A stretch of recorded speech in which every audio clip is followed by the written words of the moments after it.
sinantol from Quezon. Ang specialty ng Quezon province. Pero niluluto din ito sa part ng Bicol. Kilala din ito sa parte ng Bicol, guys. Ito ang mga pang-ulamin namin sa probinsya, guys. Init-initin lang. Ayan, ay hindi mapapanis. Mga 3 araw siyang iinit-initin ay hindi siya madaling mapanis. Meron akong tuyo. Tsaka talong. Kain ng mga meses. Ito bahaw ang aking pagkain.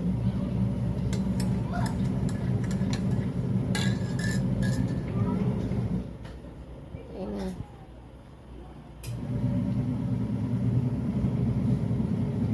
Matigas ang aking pagkain, bahaw.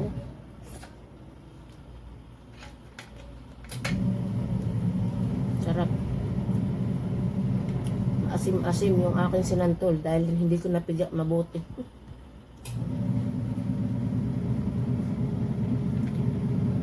With tuyo.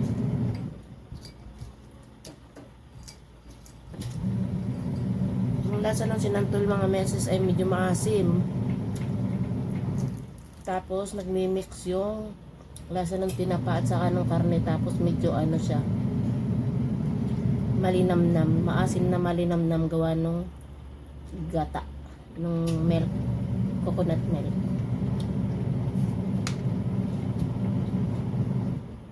Bagay siya sa tuyo.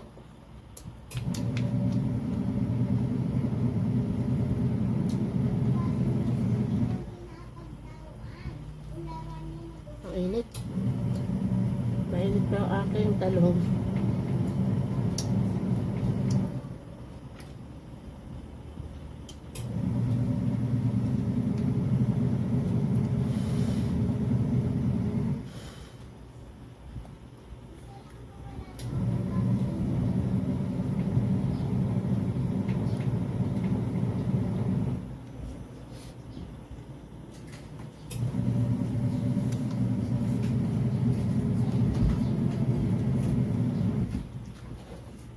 Bakit?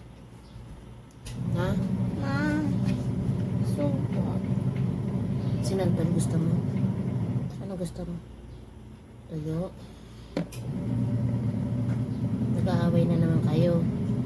Eh, gusto ni Zoe lagay yung body bar lahat sa laruan para lutuin tapos kakainin. Madumi yung laruan eh. Pag kayo naglalaro at kayo nag-aaway, uwian na ha. Ayoko nung nagkakasakitan pa kayo. Di ba mama, sama yun yung yung pagkain nilagay sa laruan. Kainin nyo na lang nung hindi nilalagay sa laruan.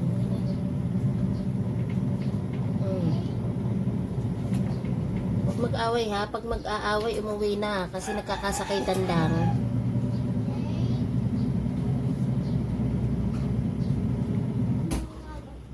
Si Jade ay busy sa kalaro niya.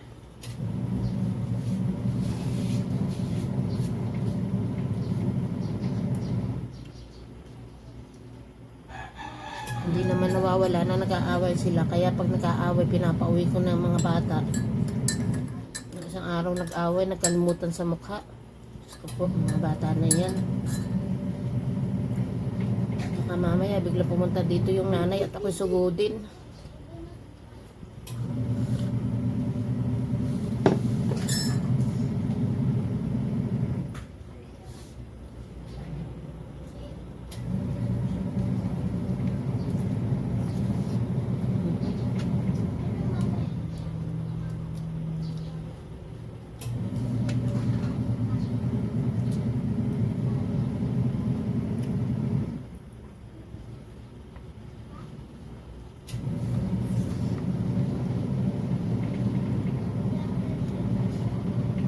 Nainit yung talong.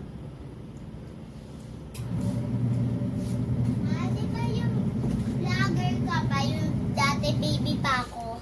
Huwag kang maingay, nakain ako. Laro sila ng laro.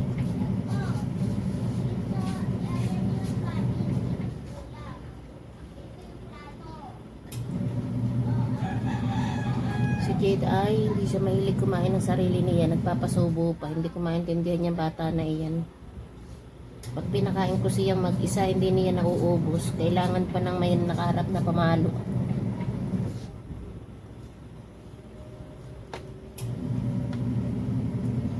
Kahit anong gawin kong pagpapakain diyan, inuuna niya kung ano-ano. Nakaharap lang pagkain, inuuna kung ano-anong laro. Ayaw na kumain at sige, kung naunahan ng pagibar kaninang umaga. Ang oras ngayon ay mga 9:45 na.